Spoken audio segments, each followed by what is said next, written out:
Hi guys, dito ako ngayon sa office. May kasama ko ngayon ang pinakapugi kong gwardiya.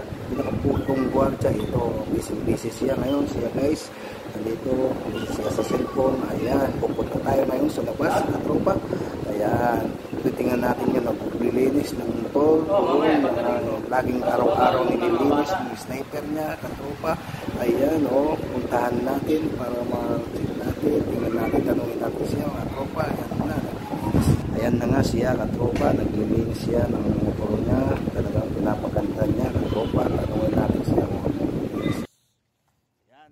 Bibidyohan natin ngayon yung mga naghuhugas ng motor niya, ng sniper. Shout out. Ayan. Shout out daw muna. Sinong sa shout out mo pa di? Ito yung mut-mut ko. Motor mud. Ayan, naghuhugas siya. Ito guys, katrops, ito yung aming sasakyan. Yan, mga sasakyan namin. Ang motor ko doon sa likod ng kotse.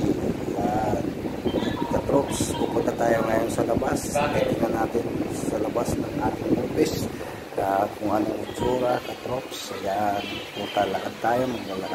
Titingnan natin kung anong itsura ng ating labas ng bakuran ng office natin. At anong tanawin kung maganda. Ayan, punta tayo mga katrops. Punta tayo doon sa labas. Samahan nyo ako. Ayan, may itsura ng aming labas ng office. Maluwag siya. Magandang tanawin at maganda, malawak. Ayan, yung daan niya, katrops. Yan, nakikita nyo yan, katrops.